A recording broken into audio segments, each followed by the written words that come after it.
Bila kita naik, kita mesti tolak tongkat. Okey. Pertama sekali kita kena uji brake.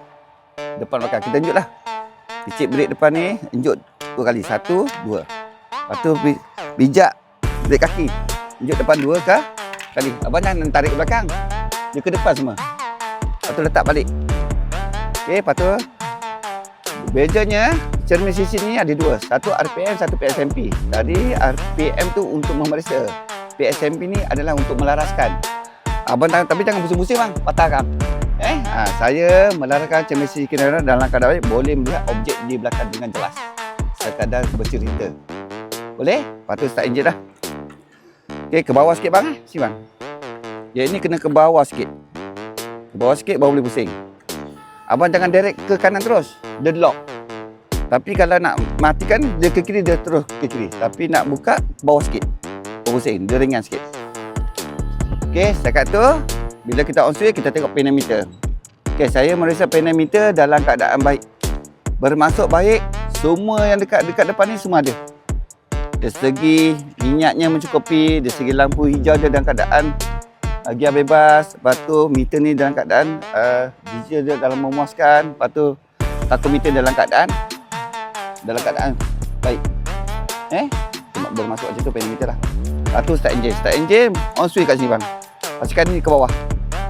Okey, dan tarik kelas, baru hidupkan enjin. Lepas. Okey, boleh? Sebab apa kita kena tarik kelas? Supaya meringan sistem bateri. Mana bateri tu ringan sikit. Lepas tu kita uji semua isyarat. Okey, saya sekadar ulur je. Saya meriksa lampu hadapan dalam keadaan baik, berfungsi. Lepas tu lampu belakang dalam baik, berfungsi. Lampu isyarat kiri depan, lampu isyarat kiri belakang dalam keadaan baik, berfungsi. Lepas tu isyarat kanan hadapan, isyarat kanan belakang dalam keadaan baik, berfungsi. Lepas tu apa tutup. Lepas tu bunyi on. Okey. Lepas tu mematikan enjin. Abang tutup ni dulu. Baru matikan enjin. Lepas tu turun balik. Kemudian abang tolak tongkat dia balik. Tolak ke depan. Tolak ke depan sedikit. Dan tolak ke belakang sikit. Dan tongkat balik. Okey, tadi kita dah buat pembukaan. Ini penutup. Bila kata penutup, bermaksud abang kena ucap sikit lah.